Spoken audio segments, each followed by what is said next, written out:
যেসব ডিসিএসপিরা আবার 14-এর মতো 18-এর মতো 24-এর মতো ব্যালট বাক্স ছিনতাই করার চিন্তা করছেন, আপনাদের পরিণতি হারুনের মতো এবং বেনজিরের মতো হবে।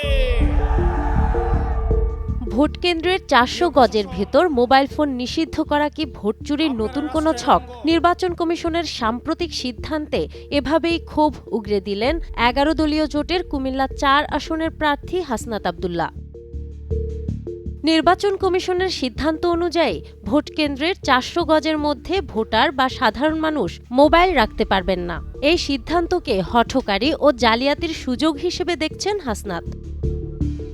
তার মতে, যেখানে প্রযুক্তির যুগে নাগরিক সাংবাদিকতা বা মোজো সাংবাদিকতা অনিয়ম রোধে ঢাল হিসেবে কাজ করে, সেখানে মোবাইল কেড়ে নেওয়া মানে জনগণের চোখ বেঁধে ফেলা। তিনি মনে করেন, মোবাইলের অনুপস্থিতিতে কোনো কেন্দ্রে গোলযোগ বা জালিয়াতি হলে তা বাইরে জানতে পারবে না। অনেক ভোটার নিরাপত্তাহীনতার শঙ্কায় কেন্দ্রে যাওয়া থেকেও বিরত থাকতে পারেন।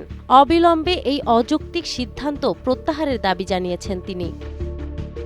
বৈষম্য বিরোধী ছাত্র আন্দোলনের অন্যতম সমন্বয়ক ও জাতীয় নাগরিক পার্টির দক্ষিণাঞ্চলের মুখ্য সংগঠক হাসনাত আব্দুল্লাহ আসন্ন ত্রয়োদশ জাতীয় সংসদ নির্বাচনে 11 দলীয় জোটের কুমিল্লা 4 আসন থেকে প্রতিদ্বন্দ্বিতা করছেন।